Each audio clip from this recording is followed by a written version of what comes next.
नमस्कार, आप देख रहे हैं एबी न्यूज। दर्शकों, एबी न्यूज में आपका स्वागत है।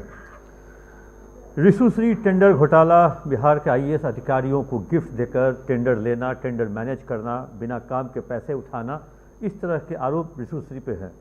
ये मैं नहीं कह रहा हूँ, ईडी ने जो एक रिपोर्ट स्पेशल विजिलेंस यूनिट को सौंपा, उस रिपोर्ट में इस तरह का जिक्र और कई सारे जिक्र हैं। सारे आईएएस के साथ ऋषुश्री का व्हाट्सएप चैट में किस तरह के कहें जो लोग का डिमांड, किस तरह से उसके डिमांड की पूर्ति, या कहें पूरे एक तरह से एक नेक्सस जो था, ऋषुश्री ने कहें जो एक तरह से बुडको को अपना जागीर समझ लिया था, बुडको को और यूडीएचडी को अपना जागीर समझता था, और उसी पद पर उसी विभाग में बैठे हुए अधिकारियों को प्रलोभन देकर विदेश की यात्रा भी करवाता था, महंगे गिफ्ट भी देता था, पेन भी देता था, घड़ियाँ भी देता था, टेरेस पर गार्डन भी लगाता था, यूरोप की यात्रा भी कराता था, और कई सारे न जाने।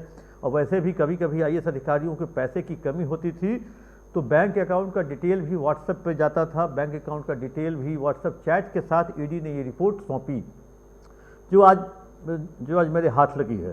क्योंकि सारे व्हाट्सएप चैट देख करके जब मैं गुम हूँ तो दर्शक आप भी जब वो देखिएगा तो किस तरह से आईएएस अफसर मिन्नत कर रहा है, जो मैं सुबह से 4 बार कॉल कर चुका हूँ, नाराज हो भाई फ़ोन उठा लो, इतनी जल्दी ज़रूरत है, 5 किलो भेज दो, 5 किलो भेज दो। तो इस तरह के व्हाट्सएप चैट हैं। मैंने आपका इंतज़ाम करा दिया है, टिकट भी करा दिया है, रहने का इंतज़ाम भी करा दिया है, कहाँ कराया है, मतलब इस तरह के व्हाट्सएप चैट।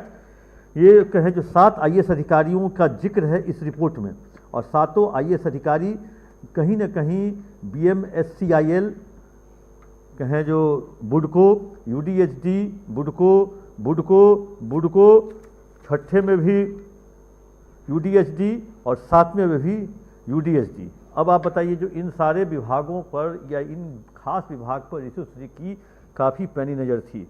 एक आईएएस अधिकारी, नाम नहीं लेंगे क्योंकि अभी पब्लिक डोमेन में कहें जो सरकार ने कार्रवाई नहीं की है, क्योंकि ईडी के कहने के बाद भी अगर सरकार या कहें सरकार ने एफआईआर नहीं किया उन लोगों के खिलाफ, या सरकार ने कार्रवाई नहीं की, तो हो सकता है जो कुछ और सरकार सोच रही हो।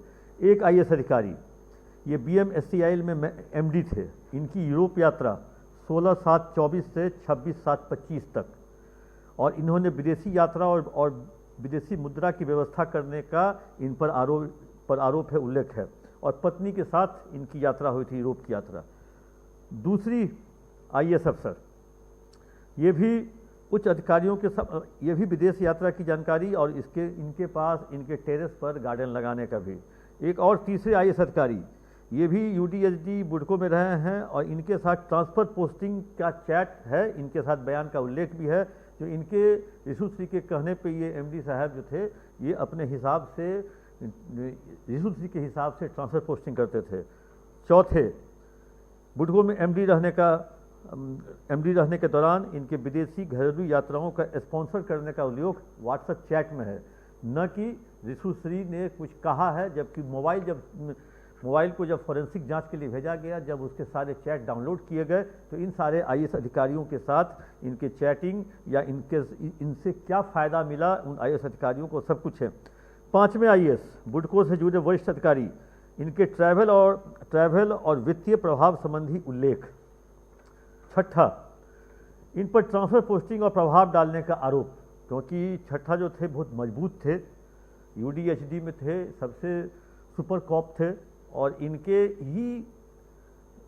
कहने पर, ऋषुश्री के ही कहने पर ये साहब बुडको के अंदर कह लें या यूडीएचडी के अंदर कह लें, अधिकारियों की ट्रांसफ़र पोस्टिंग कह लें, डिस्ट्रिक्ट में या कहें सहरसा में, सीतामढ़ी में, मधुबनी में, बेगूसराय में, इन जगहों पर ट्रांसफ़र पोस्टिंग का करें। सातवें के साथ तो भाई 7वें पदाधिकारी जो है मिन्नत कर रहे हैं, मैंने सुबह से फ़ोन किया है, आप क्यों नहीं उठा रहे हैं फ़ोन, और उसके बाद वो फ़ोन होता है, और 5 किलो, क्या 5 किलो है भाई, आम है कि लीची है, 5 किलो भेज दो, 5 किलो भेज दो। अब 5 किलो, इस तरह से व्हाट्सएप चैट जो मिला ईडी को, उसके आधार पे ईडी ने स्पेशल विजिलेंस यूनिट को एक रिपोर्ट भेजी थी 29/11/2025 को, और रिसीव हुआ है स्पेशल विजिलेंस यूनिट में 7 बजे शाम में, और 14 नवंबर 25 को चुनाव परिणाम बिहार विधानसभा का आया। उसके ठीक 15 दिन के बाद 29 तारीख को 272 पेज की ईडी की रिपोर्ट स्पेशल विजिलेंस को पहुंचती है, उसके आधार पर कार्रवाई शुरू होती है। इधर 27 तारीख को आपने 2 IAS अफसर का निलंबन भी देखा होगा, उसी रिपोर्ट के आधार पर दोनों अधिकारियों को निलंबित किया गया। लेकिन अगर वही रिपोर्ट निलंबन का आधार है तो बाकी 5 पर कार्रवाई क्यों नहीं? 5 पर कार्रवाई में देरी किस लिए हो रही है? क्योंकि लोग अब सरकार की तरफ टकटकी लगा के देख रहे हैं। कम से कम 1000-1500 करोड़ का इसने वारा न्यारा किया।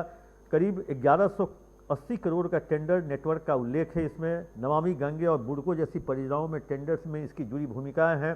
कंपनियों को टेंडर दिलाने, भुगतान रिलीज कराने में मदद का आरोप है। मतलब बैंक का भी लेन देन, और कहीं कहें जो Toshiba water solution private limited जैसी कंपनियों को लाभ, टेंडर भुगतान, प्रोजेक्ट मॉनिटरिंग में भूमिका का आरोप, और कहें जो रिसोर्स पर कई वरिष्ठ IAS अधिकारियों से गहरा और प्रभावशाली संबंध भी इस रिपोर्ट में है।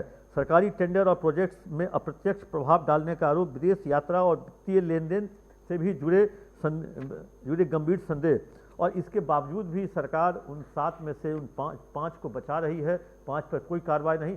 वैसे इन दोनों पे भी बिना FIR का हुआ है निलंबन, क्योंकि स्पेशल विजिलेंस यूनिट ने अभी तक कोई FIR नहीं किया है। अलग से एकमात्र FIR इशू पर किया है। उसके आधार उसी केस में जांच के आधार पर इन दोनों IAS को निलंबित किया गया है। लेकिन देखना है आगे अब क्या होता है, क्योंकि इस रिपोर्ट में इस रिपोर्ट की 272 पेज की रिपोर्ट को अगर बारीकी से अगर देखा जाए, समझा जाए, क्योंकि मैंने पूरी रिपोर्ट नहीं पढ़ी अभी तक, मैंने 25-26 पेज ही पढ़ा है। 25-26 पेज में ही इतनी सारी जानकारी और सारे व्हाट्सएप चैट के फोटो कॉपी भी ईडी ने लगाया है।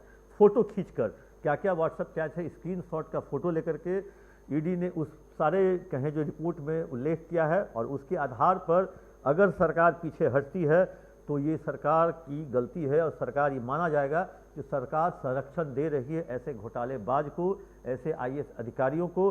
वैसे IAS अधिकारी नोटिस देने में भी पीछे नहीं हट रहे हैं, नोटिस भी जहां तहां मीडिया हाउस को जरूर भेज रहे हैं।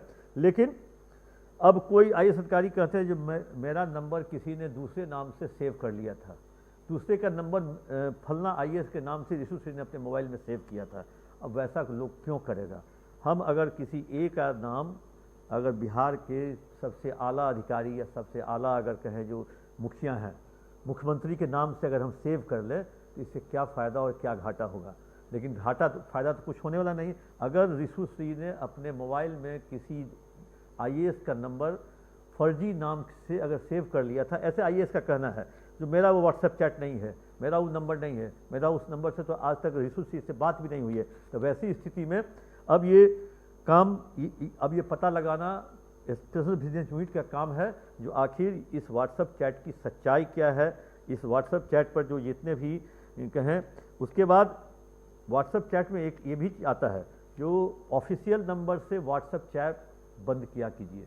मेरे ऑफिशियल नंबर पे जो पब्लिक डोमेन में जो नंबर है, सरकार के पास जो नंबर है, उस पर व्हाट्सएप चैट न किया करें, ऐसा ऋषु सिंह को निर्देश भी दिया जाता है व्हाट्सएप चैट के माध्यम से।